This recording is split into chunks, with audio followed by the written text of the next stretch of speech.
Hello everyone and welcome back to some good old StarCraft 2. Today it's time for a Zerg versus Protoss where we find ourselves on Hardwire.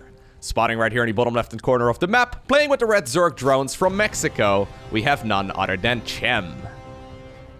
His opponent in the opposite corner with the blue Protoss probes from Germany, we are looking at ForJumy's main Nexus. Alrighty. So, yesterday, ForJumy sent me a message on Discord saying, Loco, I just had a very fun and messy game against Cham today. I think you should consider casting it. So, I don't really know exactly what to expect from this match, although he did title the replay Clown Fiesta on Hardwire. So, I guess this is going to be a bit of a crazy game, although it is going to be a gateway right here on the low ground for ForJumy, and I guess... yeah, it's going to be a hatchery first right here for the Zerg player over at the third base as well, so I don't think we're really going to see any crazy aggression right here in the earlier stage of the game. Question mark being posted right there with a spray from that probe instead of the natural of the Zerg. Cham says, good game, good luck, have fun, well played. All right. That is a very excited greeting to his opponent. Either way, Cham definitely the more successful tournament player between these two. So Cham being from Mexico, he participates in a lot of the Latin American events. Interestingly enough, actually, there's like a bunch of StarCraft communities, and I've addressed this before in other casts that I've done in the past, but there's a couple of StarCraft communities that, as the English-speaking community, we don't really hear that much about. Like, for example, the Russian community and the community over in Latin America. Cham has been pretty successful, actually, over the years over in Latin America, so he's got a lot of third places and a couple of second places as well. Generally speaking, these days, actually, it's always a little unfair. The competition until the grand finals is actually pretty aggressive, so there's a lot of very good players. However, as soon as we make it to the grand finals in those tournaments, it's pretty much always Special, who just either wins 4-0 most of the time or 4-1. Special just simply being head and shoulders above the rest. Yeah, he's just a very, very strong Terran player, obviously, who plays, you know, at the world-class level. That being said, Kalazur and Cham usually seem to be second and third place. And, yeah, because of that, I mean, I know ForJumy has been, you know, playing in tournaments as well. He's from Germany, right? It's kind of hard to make a name for yourself if you're a German Protoss player. And, you know, there's a couple of really good ones from there, but also in the European scene in general. It might be a little bit trickier to make a name for yourself just because there's a lot of very good players from the European region. Either way, so far, very standard openers. Yumi is going to be going for that Stargate. I haven't actually casted a whole lot of Protoss versus Zergs recently. Mostly because of the, you know, the early game. Honestly, I find the meta in Zerg versus Protoss to be probably the most boring we've had in a very, very long time. I do cast them from time to time, especially when there's fun games going on, but the vast majority of the games just seem very similar to me. That was Adept. Alright. ForJumy saying that it wasn't a Stalker. It's not Halloween. Oh, he's not wearing a costume? He does. Yeah, alright. Yeah, he doesn't have an Adept skin. Okay, so he's trying to sell the story right here that was definitely an Adept and not a Stalker. I think you're supposed to actually go for the Adept here. The main reason why you want to go for a Stalker is maybe to try and, like, shoot at the Overlord, but he didn't do that either. There was no way he was going to be able to kill that anyways. So it actually becomes a little bit of a guessing game here, though. I mean, truth be told, the Void Ray opener or the Oracle opener, it keeps you safe against pretty much everything, so there's probably going to be a Void Ray as a follow-up. If Zerg wanted to go for a very aggressive push, at this point, there's really no way for Yumi to know whether... What? Did he just kill the critter? Yumi, what the... I'm going to back up. Are you kidding me, dude? Wow, man. Alright, that's just bad luck. I'm not a very superstitious person at all, but I mean... now you just set yourself up for failure, bro. Anyways... what I was trying to say is that Protoss at this point doesn't know if Zerg actually took a third hatch. But then again, with the Void Ray opener, they don't really need to know. They can just kind of like put their units in a nice little nuke, go for a shield battery if they want to be super safe. But usually Oracle into a Void Ray is a very, very strong start. A couple of Zerglings are going to be running across the map. There's the shield battery. 2 Adepts over here as well. I don't think these Zerglings are going to really, they're going to be able to really achieve too much. Oracle actually idling in the center of the map for just a little bit. Spore Crawler already done in the main, already done in the third. I mean, they're going to try and get some work done. At this point, the shield battery is not actually finished yet. Void Ray really needs to get on over here. If he can actually kill the third Nexus, that would be huge. Already, actually, this is a lot of damage being done. If he targeted it right away, I think he actually had a shot at just killing it. Now, this is a bit of a commitment as well.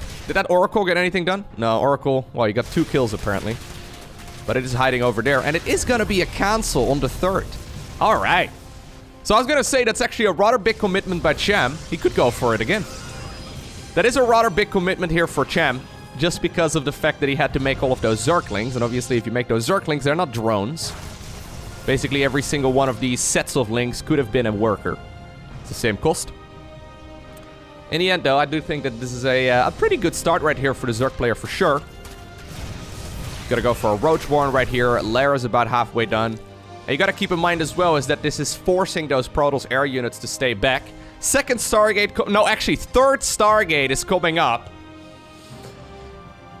Yumi, I hope this is gonna be an exciting match, my man. Because so far, this is... this is how I feel about it, okay? This is my complete feeling about the Zerg versus Protoss meta right now. It's just... Triple Stargate Void Ray.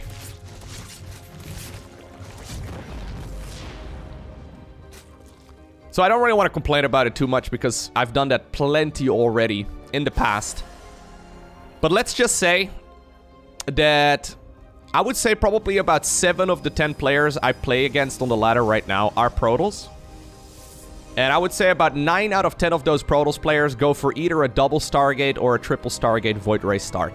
So basically the first 8 minutes of every game look the same. And then eventually, if I don't kill them with like a Queen March or something along those lines, I will end up losing to maxed out Skytles. It's just, that's how pretty much all my games look, and it's just kind of painful. Anyways, so I'm gonna try and be a unbiased caster, but just know that I have very strong feelings towards this exact playstyle. So, you know, I gotta take me with a grain of salt, okay? I'm already very salty, is what I'm trying to get at, okay? So that's why I gotta take me with a grain of salt. No, but seriously, this is... I mean, I don't blame the Protoss players for doing this at all. It's a very strong start. Obviously, going for the Void Rays here, you can leverage your way to a nice late game very well. You can deal a lot of damage, and you don't actually have to really put in that much effort early on either. Like, the problem is with the other openers... Good defense here, by the way, by Cham. The problem is with the other openers from the Protoss, you kind of just have to deal damage on the other side of the map, and your 3rd base is quite late. This is just a nice, safe start. You don't really need to deal damage. And you can just continuously keep expanding and yeah, build up your eco. Anyways, it was a very quick Spire right here from Cham. Although, I really hate that Spire position. Yeah, okay. What was that Spire, man?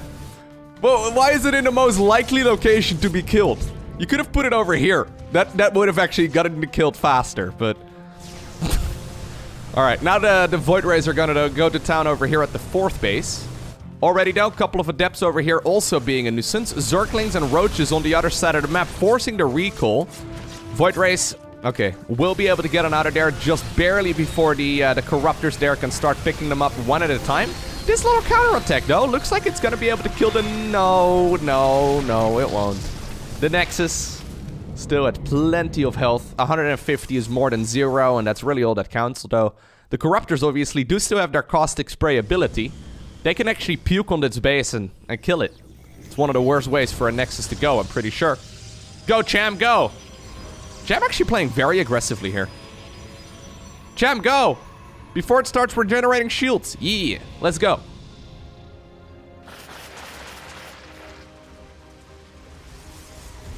Doesn't deal that much damage for the first, like, 5 seconds or so. After a little bit, though, I think if these Void Rays were positioned a little bit better, this could have been a save. So these guys are probably... I don't know exactly what their MMR is. I think they're probably, like, between, like, 6k and 6.5k or so. You can see a little bit of a difference, right? If you watch a lot of StarCraft, you can see a bit of a difference there. Mostly with, like, the unit positioning, for example. And just the timing on a few of these things. So I feel like if this would have been Showtime, Showtime probably would have parked half his Void Rays over there and the other half over here, right? It's little things like that, though, that do make a world of difference because then that Nexus would have actually stayed alive. One of the Voids actually going down, but right now the Void Ray count, though, is looking absolutely massive. 11 Void Rays against 5, well, Corruptors right now and 2 Queens. Good micro there as well by ForJumy. Keeping a lot of these units alive. That Nexus, or sorry, that Hatchery is not gonna live. Additional Corruptors are coming up, and that that second Spire is starting to become a little close to where the rest of this army is at. Okay, the spawning pool gets killed. Very annoying, actually. He's gonna go after the lair right now as well, though he does decide to turn around. Zerglings trying to get some work done on the other side of the map, but they are forced to return from that third Nexus location. A lot of Void Rays are starting to be picked off. Spore Crawlers underneath actually being very helpful. They just continuously shoot here. Fleet Beacon coming up on the back of this. But honestly, against... Yeah, this is... I think he's losing a little too much. You can't just go straight into carriers when your opponent has a pretty large army going around. You also need, like, at least, I would say, 4 base eco to do so. Recall, obviously, is on cooldown right now, so every single one of these voids ends up going down. Alright. In the meantime, though, Yumi has switched on over to what seems to be a ground-based army. Do we have any Immortals? No, it's just Zealots and Archons here. There's also no Prism yet, so that Prism, it's on the production tab. It's gonna be a little bit until it's done. Obviously, Corruptors, they can hit buildings, right, with that caustic spray ability, but they can't actually hit these ground units, so I actually quite like this change right here. Corruptors can go across the map and maybe get some work done over there, but at this point... Oh, there's no charge actually either, is there? No, there is charge. Okay, okay. Thought for a second there wasn't. I was like, what? That makes no sense. I guess he just wasn't the tech moving with the Zealots there for a little bit. Anyways, Corruptors right now are nullified. I would love to see them sniping that Warp Prism here. Mass Roach production. Now it's 4 base Protoss, though, going up against 3 base Zerg. And this is looking a little bit bleak right here for our Zerg player, because if you're playing a... Yeah, an inferior economy. Okay, that's one way of helping out in that department, I suppose. If you're playing an inferior eco, it does make it a little bit harder to actually keep playing this match. Archons are going to be available here, but you can see that the damage becomes significantly more after a little while. Even the shield battery overcharge right there was not enough to keep that Nexus alive. A couple of Zealots in the bottom right-hand corner. I think Immortal production is absolutely critical at this point. Or just go back into Void Rays, actually. Void Rays... I mean, you have triple Stargate. They already have +1. I think it's a terrible idea. Anyways. A couple of Zealots over here are able to kill the 4th base. Bunch of drones have gone down here as well, actually. Yumi now killing 31 of those workers in total so far. He's also moving across the map right now with the stalk... Or, sorry, yeah, with a couple of stalkers, I guess. Or one stalker here, but mostly Archons and Zealots. Warping inside of the main base. Spore Crawler not in range of that. I really feel like those Corruptors should try and go after this, man. Yeah, the Corruptors instead are on the hunt. I actually haven't really seen anyone use the Corruptors this aggressively. They're now going after what? Their 3rd Nexus? At the same time, though, the Roaches are used to clean up a couple of units inside of the main base. Okay, Nexus on the other side of the map. Once again, battery overcharge is not going to be enough, and that one will also be killed. So most of the bases, that's the 4th Nexus we've seen go down, right? There was one being cancelled early on as well, so 4 Nexi in total. How many hatcheries at this point? 4 hatcheries as well. Alright, finally the Spore Crawler moves over. I think Yumi should be able to keep that Prism alive if he is paying close enough attention. And Immortal starts up as well. Corruptor's actually going for their next Nexus if they can. Their Nextus. Okay, Prism indeed does stay alive. Nextus? Is that... Can we... I don't know. Alright. The Clown Fiesta is well underway at this point, though. Still liking this position for Yumi quite a bit if he ends up staying alive. Nexus number 5, currently being targeted here. I think a Disruptor or 2 would also not hurt. He's actually got very few ground units over here, so this is going to be a difficult army to keep alive. Nexus number 4, or I don't know. A lot of Nexi are being destroyed this game is what I'm getting at. Yumi actually doesn't have that much eco, and supply-wise, he's actually looking very broke. 100 or so supply versus about 150 here, which is a substantial advantage, but a lot of that supply is caught up in these Corruptors. Normally that's the downside, but I guess so far they have been the MVPs in these battles. Robo Facility also gets shut down, which means that I guess we have to go back towards that main base production. Instantly a couple of those Void Rays get chrono boosted out. Spire over here in the back of the Natural is still alive. If the Zealots can somehow, some way get on top of that, that would be quite nice. Because then the Void Rays obviously are going to be pretty strong. Only 24 workers, by the way, for Cham. So it's not like Cham has a huge eco of his own. Yes, his supply count is looking pretty good, but he doesn't really have much follow-up. I still feel like those Corruptors should have turned around. Oh my god, the Archons can't actually go through that location. I still feel like those Corruptors should have turned around and killed, well, the Prism first. Either way, man. 5 Nexi, 4 hatcheries, and I guess one of them being cancelled. So we are 14 minutes into this game, and 6 Nexi have been killed. Not bad. Still a very large Zerg army over here. The Corruptor count, is it big enough to start taking on these Void Rays? A couple more Corruptors are coming up. The Corruptors are at +1. I would love to see +2, but I guess that might be a little bit too pricey. He does have the resources for it right now. Although, does he have a Cyber Core? He doesn't have a Cyber Core. Yeah, okay, he starts off another Cyber Core right now. He can only warp in Zealots and Void Rays and Archons, I guess, at this point.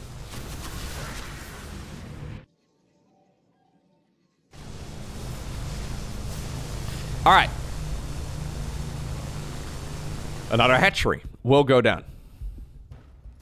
Zealots inside of the main base. They decide to retarget the hatchery right there, or the lair, and go after the drones instead. Roach Ravager Bull once again at the front here, and this is not an army that 2 Void Rays are going to be able to stop very quickly, so that Nexus will definitely go down. Void Ray count, though, once again growing. How many Corruptors are we on? 7 at this point. They finally get rid of that Prism inside of the main base. Protoss is, well, third base is being reacquired, but for all intents and purposes right now, this is 2 mineral patch income for ForJumy, which is absolutely terrible. At the same time, though, the Void Rays are split up. Some of them are over here. Okay, trying to get some work done. Protoss army is going to try and return back home at the very least. Hatchery number 74 also ends up going down. Prismatic alignment has been activated, which means that these Corruptors will have to run. Zealots actually ended up finishing the job as well, and most of the structures here are killed. Okay, one more? Yep, he does get one more. At the same time, Corruptors, I guess they're gonna fly straight across the map to try and save these roaches. 24 roaches remain. Battery overcharge, shutting a lot of this this aggression down here, and these Archons definitely helping out as well. Alright, this is definitely a little bit more action-packed. And with a little bit, I mean a lot of bit. It's a lot more action-packed. It's like a little, but then a lot. Okay, that's one more going down, one more Void Ray. Nice micro there by Cham.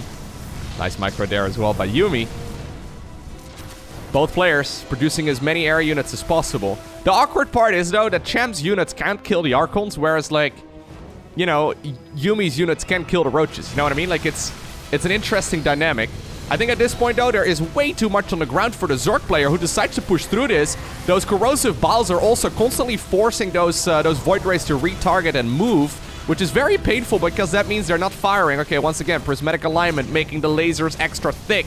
It's making it hard. Can we get one corrosive bile over there? I guess no, because the the Ravager just got popped. How many workers have been killed so far in this game? Over 100. Okay. Significantly over 100 as well. A couple more pros do find their death right over here.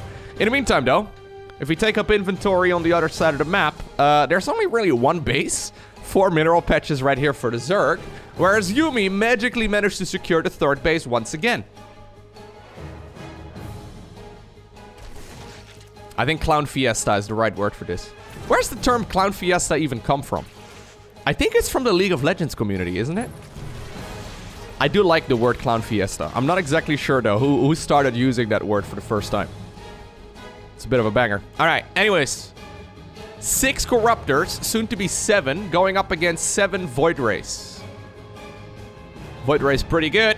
Make the laser thick. Alright, he's just trying to rain corrosive biles here, hoping for the lucky hit. Spire number 2 in a world of trouble here. Very nicely done. At the same time, though, the roaches on the other side of the map are shutting down the little bit of mining here that Yuumi has. Yuumi basically completely broke. Are there any spore crawlers here left over to help out against it? There is the one over in the main base. I would love to see that one being sent on down towards the low ground. Okay, one Corruptor ends up going down. Nice movement right here by ForJumy, though, trying to keep as many of these units alive, also maximizing the damage output. He's also shut down mining over here, with the drones being pulled. Ravagers actually biling themselves. Roaches are gonna go into the main base, but at this point, there's no way for Cham to kill all of the Void Rays, and as soon as obviously those Corruptors are gone, the drones would be next.